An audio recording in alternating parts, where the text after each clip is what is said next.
लबुक संहल्ला से सेंथोक लैहनसे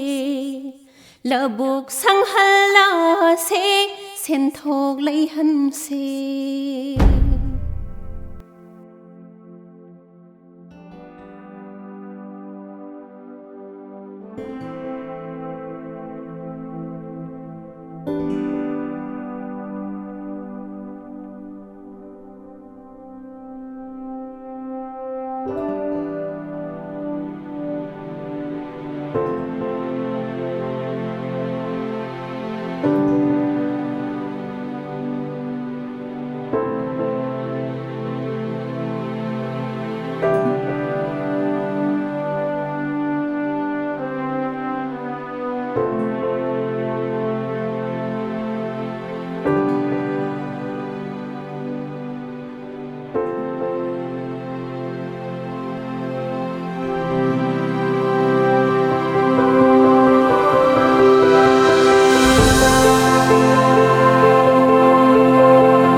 कुमलासे याम इसिंग पुबा हाई अमा ओइबा अदो माइ पानबी सिना वांग खतरा पाइ सिना को अदो हेक पसी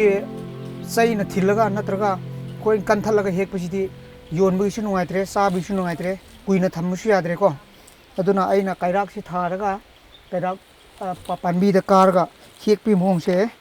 स्माइन हेक पनि हाना आई खुदना हेगमे खुदना हेक पसे स्माइन चिंगबसे तो सुमाइना थोपसे असी होरे इसिंग नुंसित चंग्रे अदुना हावबसु महावसु असी वाले अदुना आई वखलदा से सुमाइना असी कतर असिना मखोंग सिदा असी होहनदबी सिदा सुमाइना नेमना खरा सुमाइना ककपीरदि नुंगाइगदरा हाइबनि अदु ककपी मोंगसिसु सांगना सुमाइना कअदि असी असांगबसिना असे अमसिदा थिनबा मतमदा पुबा मतमदा करिगुम्बा अमा सोखिबा मतमदि असिदि नुंसि इसिंग चांग्रबदा पुमसे याम थुएबा अदुना असिसु नेमना स्माइना मखोंग सिदा स्माइना ककपीरदि पुबा कांदा स्माइन थेंबा कांदा केसु तौद्रेबा असे स्माइना हेगदि कोमलासे फजै योनबसु नुंगाइरे मयामनसु पामनारे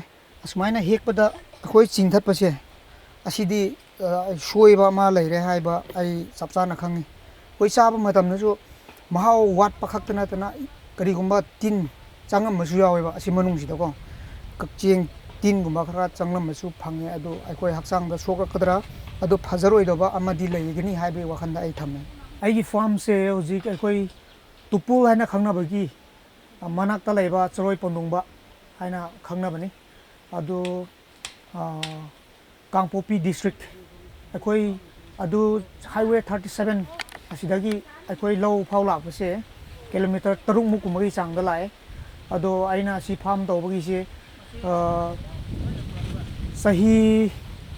13 कुमगी चांगदी लाखरे आई हाउबगी नाजरीदगी हाउरदी अदुबो होजिक खरा असुम चावरांग नाइन खनम सही पालक पसे सही तरह की मतुंग पाले हुजिक से हुजिक लेरी फिवम से चाही तरह का तरह मंगा स्माइना लेरे अना आई थारीबा कोमला पानबी से 350 चाहुम गे यांखाई गुमगी चांगली थाइबा अदो आई थाबगी स्क्वायर हाइबा तारे स्क्वायर फीट से 15 by 12 asmaina apak pasiga asi asmaina asigi asina 15 asomdana 12 aina asmain thai asi mafam am khak su thade mafam ji tongan ba amadu su thai ado nungsa kan ba mafam su thare aduga asom nungsa khara ingba mafam hai tare lebak khara som isingi suruk yawba mafam su thare asmaina ai si hoji mathaki असोमदगी Lakpa मसिदा लोक लेरे असोमदा अदुना असि इसिंग मनिन फंगबगी जगानी असोम मथक्की अमा लये अदुदी इसिंग फंगरे अदुमाइना आई से हुजी से आई farm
हुजिक असे हाउबा मतमजिदा अखोई थांगाल हाइना खंगबा खुन अदुदगी कोमला से हाना यामना पुथोअमे अदुबु हुजिक से हुजिक आई हौगिबा मतम आइना पामलकपा थारकपा मतम हाइबा तारे आइना पामना थारकनिंगबा मतमदुदा सारासि फंगमदेबको सारासि फंगदे अदुगा आइना कुथि थिरगा खुन खरादगी आई हाना पालंबा हाना थारंबगी मोइ लौ मिसिंदगी आइना हंगलगा सारासि फंगे अदो असमाइना थारे आइसे तरन से अमखक्तुदा असि फार्म से लोइन थाबा नते सही मरी असमाइ कानाई अनि असमाइना कानाई असमाइना फार्म से आई हौरखिबनि इसाना पामजाना अदो हुजिक से कोमला अखोई हाना असि हुजिक पालेबा कोमला से हाना अखोइना सुम सिजिनरंबा अखोइना पुथोअम्बा पोट ओये अदुबु अमा कदाइदगी नोदी खंग्रे अदो मोइना सेमजबा हाइबा तारे अदुसु नेमना खरा पानबा कोमला पानबी अमसु आइना सेमसे हाइना अदुम सेमे अदो असोम थंगनबदा पानबा हौरे आई थाबसे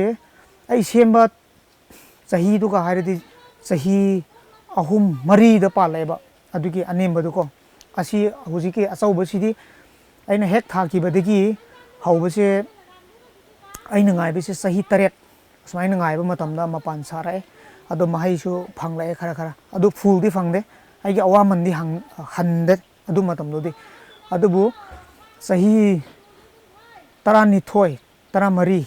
ꯑꯁꯤꯒꯤ ꯃꯅꯨꯡꯗꯗꯤ ꯃꯄꯨꯡ ꯐꯥꯕ ꯃꯥꯒꯤ ꯃꯄꯥꯟꯕꯤꯗꯣ ꯑꯗꯨꯃꯥꯏꯅ ꯍꯧꯔꯦ ꯊꯪꯒꯥꯜ ꯍꯥꯏꯅ ꯈꯪꯅꯕ ꯃꯐꯝꯗꯨꯗ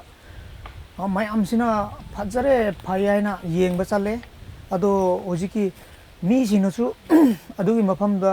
ꯄꯥꯟꯕ ꯑꯗꯨꯃꯥꯏꯅ ꯃꯐꯝ ꯑꯁꯦ ꯑꯩꯈꯣꯏ ꯃꯅꯤꯄꯨꯔꯗ ꯎꯗꯦ ꯍꯥꯏꯅꯁꯨ ꯍꯥꯏꯅꯩ ꯑꯗꯣ ꯁꯅꯥꯔꯩ ꯁꯥꯠꯄ ꯑꯗꯨꯃꯥꯏꯅ ꯑꯩꯁꯦ ꯑꯃꯨꯔꯛꯇꯤ ꯎꯈꯤꯕ ꯃꯐꯝꯗꯨꯗ ꯑꯗꯨ ꯃꯇꯝꯗ ꯑꯩꯒꯤ ꯂꯝꯗꯁꯨ ꯑꯁꯤ ꯆꯥꯟꯅꯒꯗ꯭ꯔꯥ ꯑꯩꯒꯤ ꯑꯄꯥꯝꯕ ꯊꯥꯅꯤꯡꯕ ꯐꯥꯎꯈꯤ ꯑꯗꯨ ꯃꯇꯝꯗ ꯑꯗꯨ ꯑꯩꯅ ꯊꯥꯅꯤꯡꯉꯦ ꯍꯥꯏꯅ ꯊꯝꯈꯤꯕꯒꯤ ꯃꯇꯝꯗꯨꯗꯒ ꯒꯦꯞꯁꯦ ꯆꯍꯤ 5-6 ꯑꯁꯨꯃꯥꯏꯅ ꯂꯩꯔꯕ ꯃꯇꯨꯡꯗ ꯍꯧꯖꯤꯛꯀꯤ ꯊꯪꯒꯥꯜꯒꯤ ꯈꯪꯗꯦ ꯑꯁꯣꯝ ꯃꯅꯨꯡꯒꯤ ꯑꯩꯈꯣꯏ ꯈꯨꯟꯗꯒꯤ ꯈꯔ ꯂꯥꯞꯄꯦ ꯑꯁꯨꯝ ꯃꯣꯏꯗꯤ ꯀꯣꯝꯂꯥ ꯊꯥꯅꯩ ꯑꯁꯣꯝꯗꯒꯤ ꯃꯣꯏꯒꯤꯗꯨꯗꯤ ꯃꯊꯪ ꯁꯨꯝ ꯁꯤꯅꯔꯛꯈ꯭ꯔꯦꯕꯀꯣ ꯑꯗꯣ ꯁꯤꯅꯔꯛꯄꯁꯤꯗ ꯑꯩꯁꯦ ꯆꯥꯔꯥ ꯊꯤꯕ ꯃꯇꯝꯗ ꯃꯣꯏꯗꯤ ꯍꯟꯈ꯭ꯔꯦ ꯁꯤꯈ꯭ꯔꯦ ꯍꯥꯏꯅ ꯂꯣꯏꯅ ꯀꯣꯝꯂꯥꯁꯦ ꯑꯗꯨꯕꯨ ꯑꯩꯁꯦ ꯃꯣꯏꯒꯤ ꯁꯤꯔꯁꯨ ꯑꯩ ꯋꯥꯈꯜꯗ ꯂꯩ ꯑꯩꯅ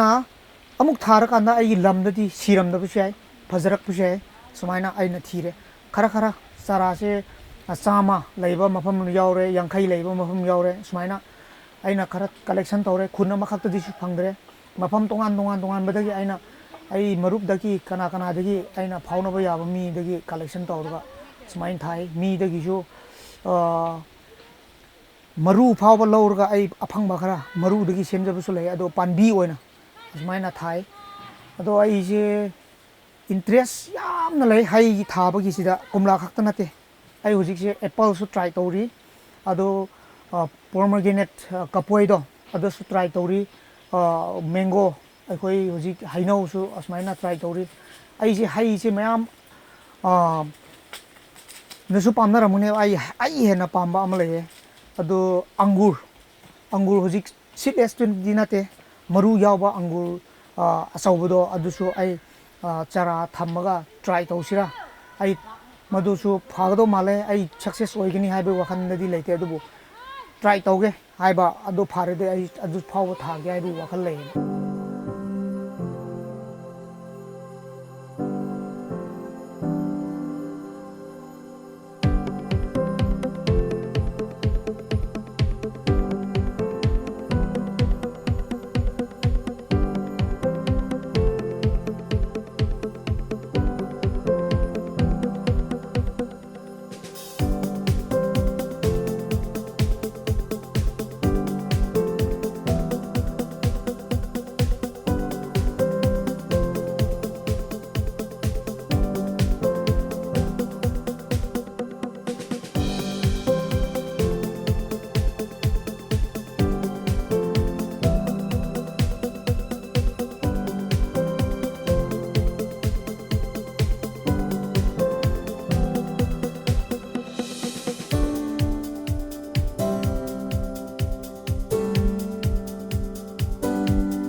ꯑꯩ ꯏꯁꯥꯒꯤ ꯆꯍꯤꯁꯦ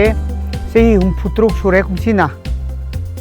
ꯃꯁꯤꯒꯤ ꯐꯥꯔꯝꯁꯦ ꯑꯩꯅ ꯇꯧꯔꯛꯄ ꯃꯇꯝꯁꯤꯗ ꯑꯋꯥꯕ ꯈꯔ ꯊꯦꯡꯅꯈꯤ ꯍꯥꯏꯕꯗꯤ ꯉꯁꯥꯏꯅ ꯑꯩꯈꯣꯏ ꯏꯆꯥꯅꯨꯄꯥꯅꯁꯨ ꯄꯟꯈ꯭ꯔꯦ ꯈ꯭ꯋꯥꯏꯗꯒꯤ ꯑꯋꯥꯕꯗꯤ ꯇꯤꯟ ꯆꯪꯕ ꯃꯇꯥꯡ ꯆꯥꯗꯅ ꯇꯤꯟ ꯌꯦꯡꯍꯧꯗ꯭ꯔꯕꯗꯤ ꯐꯅ ꯈꯔꯁꯨ ꯁꯤꯈ꯭ꯔꯕ ꯌꯥꯎꯈ꯭ꯔꯦ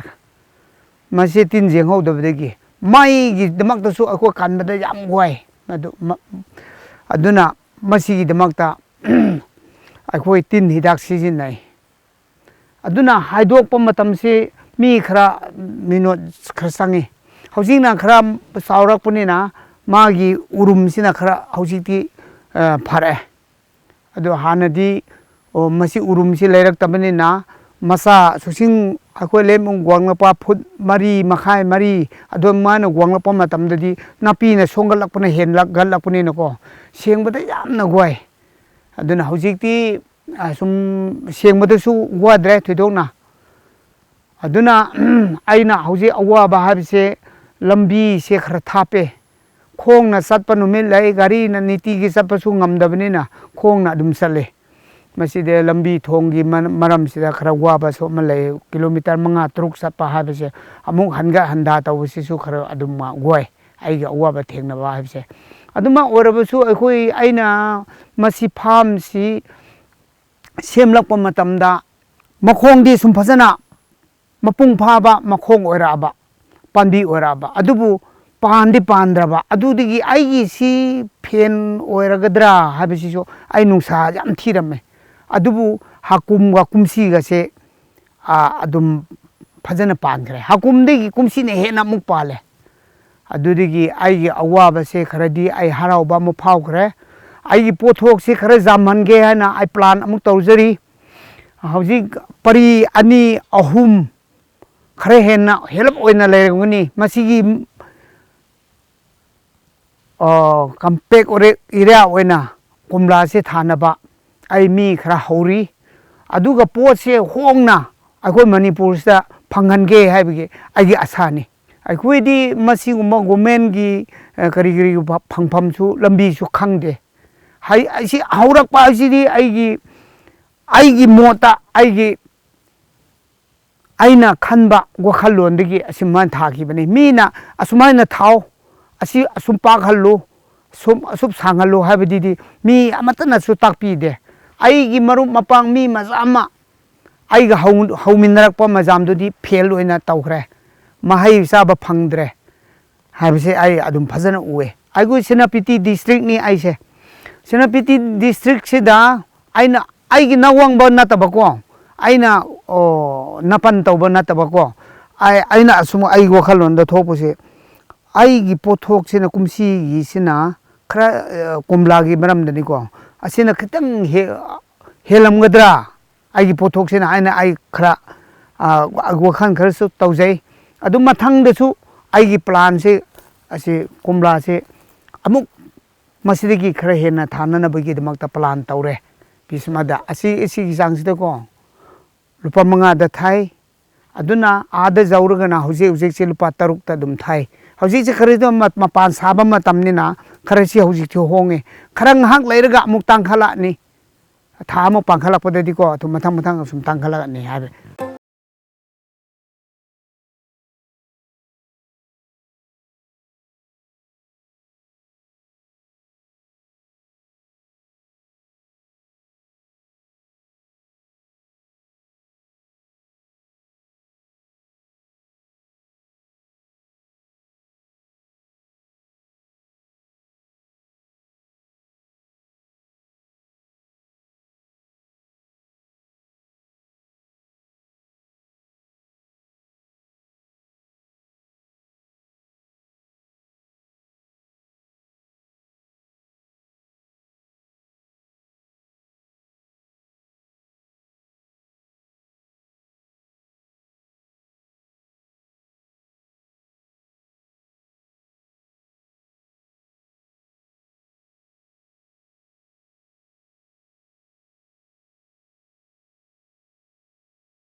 वाकिबा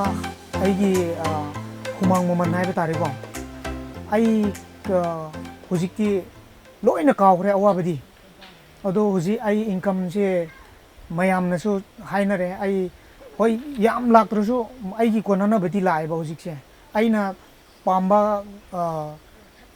ꯐꯤꯔꯣꯟ ꯍꯥꯏꯕ ꯇꯥꯔꯦ ꯑꯩꯅ ꯁꯦꯠꯅꯤꯡꯕ ꯑꯩꯅ ꯊꯧꯅꯤꯡꯕ ꯒꯥꯔꯤ ꯑꯩꯒꯤ ꯑꯄꯥꯝꯕ ꯈꯔ ꯑꯩꯒꯤ ꯏꯃꯨꯡꯒꯤ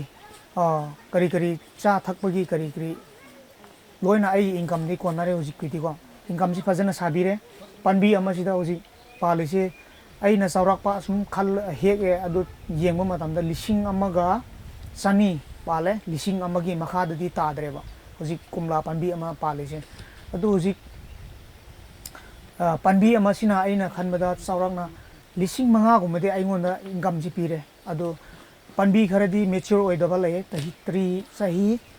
13 ꯑꯗꯨꯃꯥꯏꯅ ꯆꯪꯕ ꯄꯥꯝꯕꯤꯗꯨꯗꯤ ꯃꯍꯩꯁꯦ 700-500 ꯑꯁꯤꯒꯤ ꯆꯥꯡꯗ ꯄꯥꯟꯕꯁꯨ ꯂꯩ ꯑꯗꯨ ꯃꯦꯆ꯭ꯌꯣꯔ ꯑꯣꯏꯅ ꯑꯌꯥꯝꯕꯗꯤ ꯍꯧꯖꯤꯛꯀꯤ ꯄꯥꯝꯕꯤ ꯃꯦꯆ꯭ꯌꯣꯔ ꯑꯣꯏꯕ ꯆꯍꯤ 15-16ꯀꯤ ꯄꯥꯝꯕꯤꯗꯨꯅꯗꯤ ꯑꯌꯥꯝꯕ ꯑꯣꯏꯔꯦꯕꯀꯣ ꯏꯟꯀꯝꯁꯦ ꯆꯍꯤ ꯑꯃꯗ ꯑꯩꯅ ꯁꯤꯖꯟ ꯑꯁꯨꯃꯥꯏꯅ ꯄꯥꯟꯕꯤꯔꯒꯗꯤ ꯂꯥꯛ 5ꯒꯨꯝꯕꯗꯤ ꯆꯍꯤꯒꯤ ꯏꯟꯀꯝ ꯑꯣꯏꯅ ꯑꯩꯒꯤꯀꯣ ꯑꯁꯤ ꯀꯣꯝꯂꯥ ꯐꯥꯔꯝꯗꯒꯤ ꯐꯪꯉꯤ ꯁꯨꯅꯤꯡꯗꯕ ꯑꯩ ꯁꯤꯈ꯭ꯔꯦ ꯍꯧꯖꯤꯛꯇꯤ ꯁꯛꯁꯦꯁ ꯑꯣꯏꯔꯔꯣꯏ ꯍꯥꯟꯅ ꯁꯤꯈ꯭ꯔꯕꯅꯤ ꯊꯥꯔꯒ ꯀꯥꯟꯅꯔꯣꯏ ꯍꯥꯏꯕꯒꯨꯝꯕ ꯋꯥꯈꯜ ꯕꯦꯛꯁ꯭ꯂꯥꯏꯠ ꯑꯣꯏꯕ ꯃꯤꯁꯤꯡꯗꯨꯁꯨꯀꯣ ꯑꯩꯒꯤ ꯃꯍꯩꯁꯤꯅ ꯎꯍꯜꯂꯒ ꯅꯠꯇ꯭ꯔꯒ ꯃꯌꯥꯝꯁꯤꯗ ꯊꯧꯅꯥꯗꯣ ꯑꯃꯨꯛ ꯍꯥꯞꯄꯦ ꯑꯗꯣ ꯏꯁꯤꯡ ꯅꯨꯡꯁꯤꯠꯁꯦ ꯅꯠꯇ꯭ꯔꯒ ꯑꯩꯈꯣꯏ ꯍꯧꯖꯤꯛꯀꯤ ꯂꯩꯕꯥꯛꯁꯦ ꯑꯁꯤꯒꯨꯝꯕꯁꯤ ꯌꯦꯡꯕꯤꯔꯒ ꯆꯍꯤꯁꯦ ꯑꯁꯨꯃꯥꯏꯅ ꯐꯥꯎꯕ ꯐꯖꯕ ꯂꯩꯒꯅꯤ ꯑꯁꯤ ꯄꯥꯝꯕꯤ ꯊꯥꯕ ꯀꯥꯟꯅꯒꯅꯤ ꯑꯁꯤ ꯐꯠꯇꯦ ꯍꯥꯏꯕꯗꯣ ꯑꯁꯤꯒꯨꯝꯕ ꯇꯦꯁꯀꯨꯝꯕ ꯇꯧꯕꯤꯕꯁꯦ ꯑꯩ ꯁꯔꯀꯥꯔꯗꯒꯤ ꯄꯥꯝꯖꯩ ꯂꯝꯕꯤ ꯊꯣꯡꯁꯦ ꯑꯩꯒꯤꯁꯤ ꯑꯁꯤꯗꯒꯤ ꯈꯤꯇꯪꯗꯤ ꯋꯥꯕ ꯑꯃ ꯂꯩꯌꯦꯀꯣ ꯍꯥꯏꯕꯗꯤ ꯄꯣꯠꯁꯦ ꯌꯥꯝ ꯄꯨꯊꯣꯛꯅꯤꯡꯕ ꯑꯣꯏꯔꯒꯁꯨ ꯅꯟ ꯁꯤꯖꯟ ꯗ ꯄꯨꯊꯣꯛꯄ ꯌꯥꯗꯕ ꯁꯤꯖꯟꯗ ꯈꯛꯇ ꯍꯧꯖꯤꯛ ꯅꯣꯡꯖꯨ ꯊꯥꯗ ꯑꯣꯏꯔꯗꯤ ꯍꯧꯖꯤꯛꯀꯤ ꯐꯤꯕꯝꯁꯤꯗ ꯑꯩ ꯄꯨꯔꯥ ꯃꯥꯡꯒꯅꯤ ꯍꯥꯏꯕꯗꯤ ꯑꯩ ꯀꯣꯛꯅ ꯑꯩ ꯏꯁꯥꯅ ꯄꯨꯕ ꯉꯝꯗꯕꯅꯤꯅ ꯂꯝꯕꯤ ꯊꯣꯡꯅ ꯐꯖꯔꯒꯗꯤ ꯑꯩꯅ ꯆꯠꯅꯤꯡꯕ ꯃꯇꯝꯗ ꯆꯠꯄ ꯌꯥꯕꯒꯤ ꯐꯤꯕꯝꯗ ꯂꯩ ꯍꯧꯖꯤꯛꯀꯤꯗꯤ ꯂꯝꯕꯤꯁꯦ ꯑꯩꯒꯤ ꯂꯝꯕꯤꯁꯦ ꯅꯣꯡ ꯈꯤꯇꯪ ꯇꯥꯕꯤꯔꯕꯗ ꯒꯥꯔꯤꯁꯤ ꯀꯥꯕ ꯌꯥꯗ꯭ꯔꯦ ꯆꯠꯄ ꯌꯥꯗ꯭ꯔꯦ ꯁꯨꯃꯥꯏꯅ ꯋꯥꯕ ꯈꯔ ꯂꯩ ꯑꯗꯣ ꯑꯩ ꯁꯔꯀꯥꯔꯗꯒꯤ ꯈ꯭ꯋꯥꯏꯗꯒꯤ ꯄꯥꯝꯖꯕ ꯍꯥꯏꯕꯁꯤ ꯑꯩꯉꯣꯟꯗꯒꯤ ꯏꯁꯥꯗꯒꯤ ꯊꯣꯛꯆꯕ ꯑꯦꯛꯁꯄꯤꯔꯤꯌꯦꯟꯁ ꯈꯛꯇꯅꯗꯤ ꯑꯣꯏꯗꯦ ꯑꯗꯨꯅ ꯁꯔꯀꯥꯔꯗꯒꯤ ꯍꯥꯟꯅ ꯇꯦꯁ ꯇꯧꯈ꯭ꯔꯕ ꯍꯥꯟꯅ ꯑꯦꯛꯁꯄꯤꯔꯤꯌꯦꯟꯁ ꯂꯩꯈ꯭ꯔꯕ ꯑꯦꯛꯁꯄꯥꯔꯠꯁꯤꯡꯗꯒꯤꯀꯣ ꯑꯩꯉꯣꯟꯗ ꯑꯥꯏꯗꯤꯌꯥꯁꯦ ꯁꯤꯌꯔꯤꯡ ꯇꯧꯕꯤꯕ ꯄꯥꯝꯖꯩꯕ ꯑꯁꯨꯃꯥꯏꯅ ꯇꯧꯑꯣ ꯅꯪ ꯑꯁꯨꯃꯥꯏꯅ ꯇꯧꯔꯗꯤ ꯐꯒꯅꯤ ꯁꯨꯃꯥꯏꯅ ꯑꯁꯤꯗꯤ ꯐꯔꯣꯏ ꯍꯥꯏꯕꯒꯤ ꯑꯥꯏꯗꯤꯌꯥ ꯁꯖꯦꯁꯟ ꯃꯣꯏꯒꯤ ꯊꯥꯕꯒꯤꯗꯁꯨ ꯑꯣꯏꯔꯣ ꯀꯔꯤꯗ ꯑꯣꯏꯔꯁꯨ ꯑꯩ ꯊꯥꯔꯤꯕ ꯃꯑꯣꯡꯁꯤꯗꯤ ꯂꯥꯜꯂꯝꯕꯁꯨ ꯌꯥꯏ ꯆꯨꯝꯂꯝꯕꯁꯨ ꯌꯥꯏ ꯍꯧꯖꯤꯛꯀꯤ ꯂꯩꯔꯤꯕ ꯃꯑꯣꯡꯁꯤꯀꯣ ꯑꯗꯨ ꯁꯔꯀꯥꯔꯅ ꯍꯦꯟꯅ ꯃꯄꯨꯡ ꯐꯥꯅꯕ ꯐꯖꯅꯕ ꯍꯥꯏꯔꯗꯤ ꯃꯣꯏ ꯑꯦꯛꯁꯄꯥꯔꯠꯁꯤꯡꯅ ꯍꯥꯏꯕꯤꯕꯗꯣ ꯍꯦꯟꯅ ꯑꯗꯨꯅ ꯍꯦꯟꯅ ꯑꯩ ꯅꯨꯡꯉꯥꯏꯒꯅꯤꯕ ꯁꯔꯀꯥꯔꯗꯒꯤꯀꯣ ꯀꯣꯝꯂꯥ ꯊꯥꯕ ꯃꯇꯝꯗ ꯑꯩ ꯀꯔꯤꯁꯨ ꯀꯦꯃꯤꯀꯦꯜ ꯍꯥꯏꯕ ꯇꯥꯔꯦꯀꯣ ꯍꯥꯔ ꯑꯩꯈꯣꯏ ꯑꯗꯨꯒꯤꯗꯤ ꯀꯔꯤꯁꯨ ꯁꯤꯖꯤꯟꯅꯗ꯭ꯔꯦ ꯑꯩꯅ ꯄꯥꯝꯁꯦ ꯍꯥꯏꯗꯣꯛꯈ꯭ꯔ ꯃꯇꯨꯡꯗ ꯊꯥꯈꯤꯕꯁꯦ ꯑꯁꯤ ꯂꯩꯕꯥꯛꯇ ꯂꯩꯕ ꯂꯩꯕꯥꯛꯇꯣ ꯈꯛꯇ ꯉꯥꯏꯔꯦ ꯑꯩꯅ ꯊꯥꯈꯤꯕꯁꯦ ꯀꯔꯤꯁꯨ ꯐꯅꯉꯥꯏ ꯑꯩ ꯁꯦꯝꯗ꯭ꯔꯦ ꯂꯩꯕꯥꯛꯇꯨꯗ ꯈꯣꯠꯂꯦ ꯑꯗꯨꯝ ꯊꯥꯕꯤꯔꯦ ꯀꯔꯤꯁꯨ ꯑꯩ ꯑꯁꯤꯗ ꯃꯆꯟ ꯀꯔꯤ ꯍꯥꯞꯄꯗꯤ ꯀꯩꯁꯨ ꯂꯩꯇ꯭ꯔꯦ